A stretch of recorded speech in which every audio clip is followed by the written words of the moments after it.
We all feel that magic of large language models, LLMs, pretty much every single day now. But have you ever stopped to think about what it actually takes to make that magic happen, like in milliseconds? Well, today we're going to pull back the curtain on the incredible hidden engineering that makes these giant AI models fast enough for you and me. Let's get into it. I mean, there's no question LLMs have totally changed the game. They can write code for you, draft your emails, answer these super complex questions almost instantly. They are just ridiculously powerful. But all that power, it comes at a cost, a really, really steep. And here it is, the price tag. 3 GB. Think about that. 3 gigs of super expensive, precious GPU memory just to handle one person's request. Now, imagine scaling that up to millions of users all at once. Yeah, you've suddenly got a massive speed problem and an even bigger cost problem. Okay, so what makes these models so unbelievably hungry for resources? Well, to get to the really clever solutions, we first gotta understand the core problem, the main bottleneck in how an LLM actually thinks.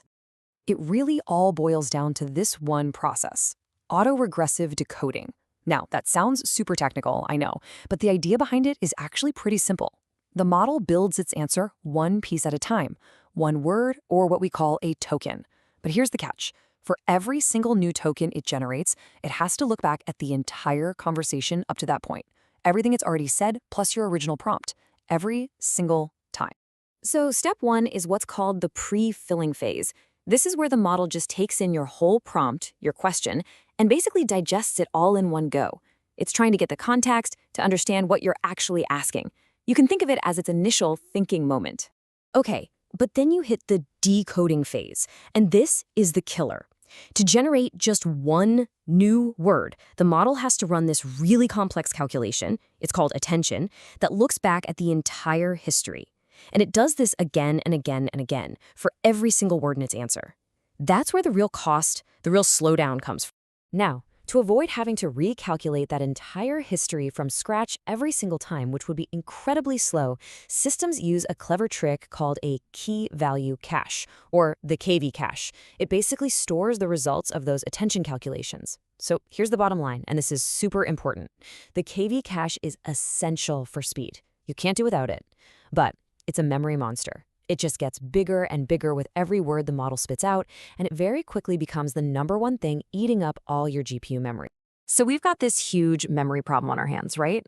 But believe it or not, before engineers could even tackle that, there was an even more basic problem to solve.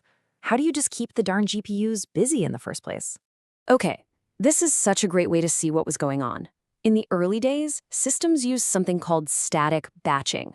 So you can see on the left, they'd group a few requests together, run them, but then they'd have to wait for the absolute slowest one to finish before they could start the next group. See all that white space? That's your super expensive GPU just sitting there doing nothing, a total waste. The fix, on the right, is continuous batching. And it's so smart, it just slots new requests in the moment a space opens up. No more waiting around. And continuous batching was a total game changer. It was a huge leap forward, letting systems handle way more requests by keeping those GPUs humming.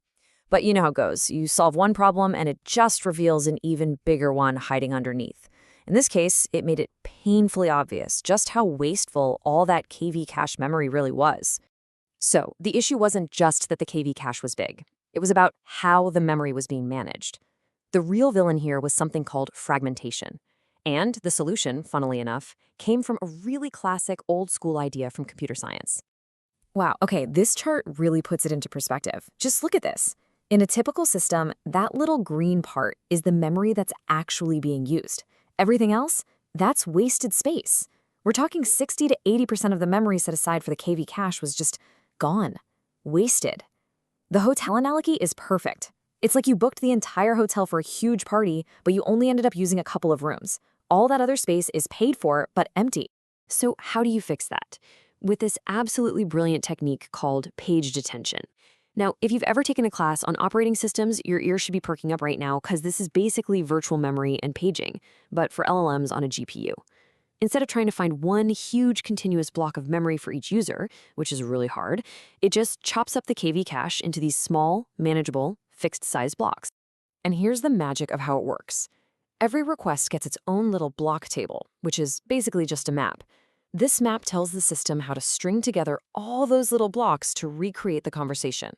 The physical blocks can be scattered all over the GPU memory. They don't have to be right next to each other.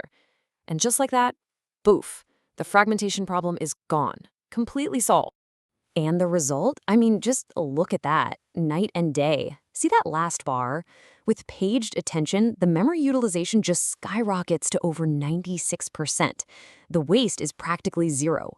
This one single innovation meant that the same piece of hardware could suddenly handle way more users at the same time. It's a huge deal. Okay, let's recap. We're keeping our GPUs busy with continuous batching. We're using our memory super efficiently thanks to paged attention. So what's left? What's the next big optimization? Well, it's pretty simple, really. Stop doing the same work over and over again. Just think for a second about how you use these models. If you're in a long chat, that whole chat history gets sent back to the model with every single new thing you type. Or if you're doing something complicated, you might be feeding it the same examples again and again. What does that mean? It means the model is constantly reprocessing the exact same text and rebuilding the exact same KV cache data. It's just redundant. And the fix for this is a technique called radix attention. The core idea is simple. Instead of every single user having their own private KV cache, why not have one giant shared cache for everybody? It's structured like a tree, and it lets completely different requests share the cache data for any parts of their prompts that happen to be the same. So here's how that plays out. A new request comes in, the system immediately checks this big shared tree. And let's say it finds that, hey, the first part of this new prompt is identical to one we've seen before. Maybe it's the long system prompt or the first few turns of a common chat. Instead of recomputing all that, it just grabs the KV cache that's already been made and starts from there. It's a huge time saver. Obviously, you can't just let this shared cache grow forever, right? It would run out of memory. So it has a simple but really effective housekeeping rule, a least recently used policy, or LRU. When the cache starts to get full, it just looks for the oldest, least popular branches, the ones nobody's using, and kicks them out to make room for new stuff. All right, so we've kept the GPU busy, we've gotten rid of memory waste, and now we're reusing work we've already done. When you stack all of these incredible engineering hacks on top of each other, what do you get? What's the final payoff? This is it right here. This chart shows you everything. It's comparing a pretty optimized system, VLLM, with a system that has all the tricks we just talked about, called SGLang. And look at that difference. The total cost of running the model just gets crushed. We're talking GPU time, CPU time, the whole thing. And that right there, that is the difference between AI being some niche, super expensive toy for big companies and it being a tool that's accessible and useful for absolutely everyone. So, what are the big takeaways here? It's really this amazing chain of innovation. First, continuous batching puts our expensive hardware to work, no more idle time. Then, paged attention comes in and gets rid of all that memory waste, getting us to almost perfect efficiency. And finally, radix attention tops it off by intelligently reusing old computations. Look, these aren't just small improvements. These are the core breakthroughs that took these powerful AI models from a lab experiment to something practical and affordable enough for all of us. You know, these brilliant ideas solved the biggest problems we had yesterday. But things move fast. Models are only getting bigger, they're getting more complex, and they're getting woven into every part of our lives. The challenges are constantly changing. So that kind of leaves us with one final question to think about.